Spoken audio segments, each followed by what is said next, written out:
Army chief general Syed Asim Munir और निगरान वज़ीर खजाना शमशाद अख्तर की काविशें रंग लाईं। IMF ने पाकिस्तान के लिए $70 करोड़ की दूसरी किस्त मंजूर कर ली। पाकिस्तान को 13 जनवरी तक $70 करोड़ मिल जाएंगे, जिसके बाद ज़रा मुबादला ज़खायर $14 अरब तक पहुंच जाएंगे। जस्टिस मज़ाहिर के बाद जस्टिस एजाजुल एहसन भी मुस्ताफी। इस्तीफा ऐवान सदर को मौसूल। जस्टिस एजाज ने अपने इस्तीफे में लिखा, लाहौर हाई कोर्ट का जज, चीफ जस्टिस और सुप्रीम कोर्ट का जज रहने का एजाज हासिल रहा। बतौर जज मजीद काम करना नहीं चाहता। आर्टिकल 206 की शिक 1 के तहत इस्तीफा दे रहा हूं। जस्टिस एजाजुल एहसन को सीनियरिटी के हिसाब से अक्टूबर में चीफ जस्टिस ऑफ पाकिस्तान बनना था। जस्टिस एजाज की रिटायरमेंट अगस्त 2025 में होना थी। जस्टिस एजाज ने आज सुप्रीम जुडिशल काउंसिल के इजलास में शिरकत नहीं की। जस्टिस मुजाहिर नकवी को दिए गए दूसरे शोकॉज नोटिस पर जस्टिस एजाजुल एहसन ने इख्तिलाफी नोट लिखा और शोकॉज वापस लेने का मुतालबा किया था।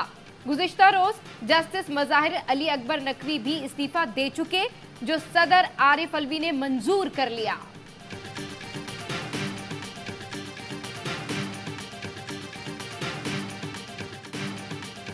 सुप्रीम जुडिशल काउंसिल का मुजाहिर अली अकबर नकवी के खिलाफ कार्रवाई खत्म न करने का फैसला। इस्तीफे के बावजूद हक के दिफा भी दे दिया गया। कहा, कल खुद या वकील के जरिए पेश हो सकते हैं। चीफ जस्टिस ने रिमार्क्स दिए, ये नहीं हो सकता कोई जज इदारे की साख तबाह करे, इस्तीफे दे और हम कार्रवाई न करें।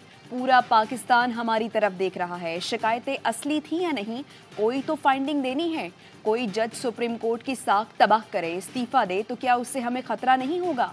अपनी तबाह साख की सर्जरी कैसे करेंगे? इस्तीफा काउंसिल की कार्रवाई के आगाज में नहीं, शो कॉज जारी करने के बाद दिया गया। मुमकिन है दरखास्तें गलत हों और जज ने दबाव पर इस्तीफा दिया हो। दबाव पर जज के इस्तीफा देने से इदारे की साख को नुकसान पहुंचेगा। जज का कोई दोस्त कार्रवाई के आखिरी दिन बता देता बरतरफी होगी और वो इस्तीफा दे जाए तो क्या होगा?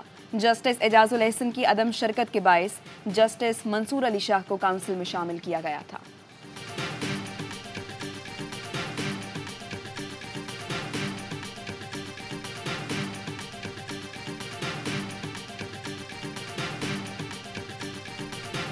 नवाज शरीफ के खिलाफ साजिश करने वाला बेंच अंजाम को पहुंच रहा है। समझते हैं इस्तीफा देंगे तो सब कुछ माफ हो जाएगा? नहीं माफ होगा। एहतसाब आज से शुरू होगा। नवाज शरीफ को सजा देने वाला बेंच अंजाम को पहुंच रहा है।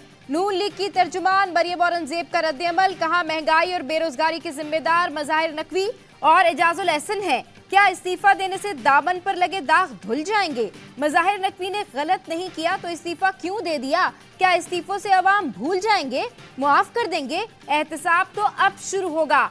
पीटीआई के बैरिस्टर अली जफर ने जस्टिस एजाज के इस्तीफे पर हैरानी का इजहार किया। कहा, इस्तीफा क्यों दिया, वजूहात सामने नहीं आई। जस्टिस एजाजुल एहसन के इस्तीफे के मतन में भी ऐसी कोई बात नहीं। जस्टिस एजाज ने शायद हालात या फिर जाती वजूहात पर इस्तीफा दिया होगा। माजी में ऐसा नहीं देखा कि तकसीम की वजह से किसी ने इस्तीफा दिया हो।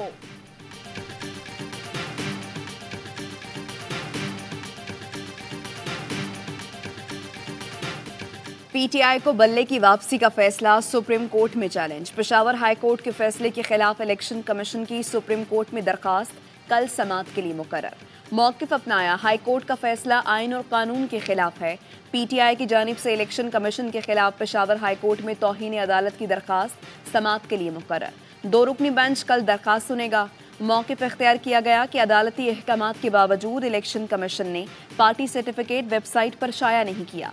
इलेक्शन कमीशन ने वेबसाइट पर आज़ाद उम्मीदवारों की फहरिस्त अपडेट कर दी। बल्ले को आज़ाद उम्मीदवारों की लिस्ट से निकाल दिया।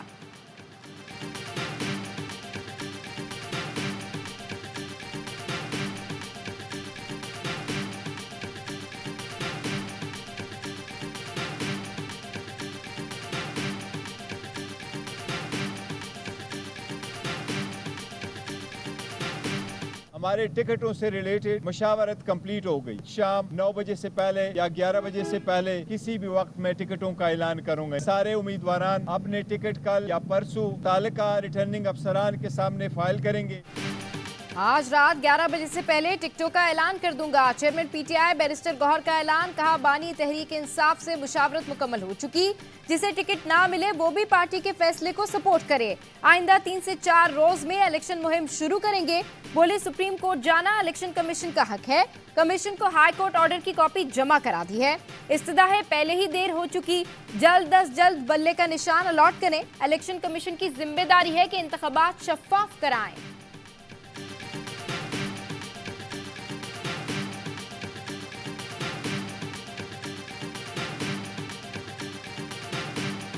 ही कहना आसान है कि बिजली के 300 यूनिट फ्री कर देंगे। 8 फरवरी को तीर पर ठप्पा लगाए, मेरी हुकूमत बनाए, मुफ्त बिजली, तालीम और सेहत दूंगा। बिलावल भुट्टो का फैसलाबाद जलसे में वादा। कहा, नौजवान वोट जाया मत करें, कोई भी हमें डरा नहीं सकता, दुनिया को दिखाएंगे पंजाब का भुट्टो जिंदा है। कोई जेल से बचे तो कोई बाहर निकलने के लिए इलेक्शन लड़ रहा है। हम आवाम के लिए इलेक्शन लड़ रहे हैं। पंजाब के सियासतदान जब भी बीमार होते हैं इलाज के लिए लंदन जाते हैं। अब आप मेरी हुकूमत बनाएं तो इन सियासतदान को दूर नहीं जाना पड़ेगा, इनके लिए दिल के इलाज का बंदोबस्त कर लेंगे।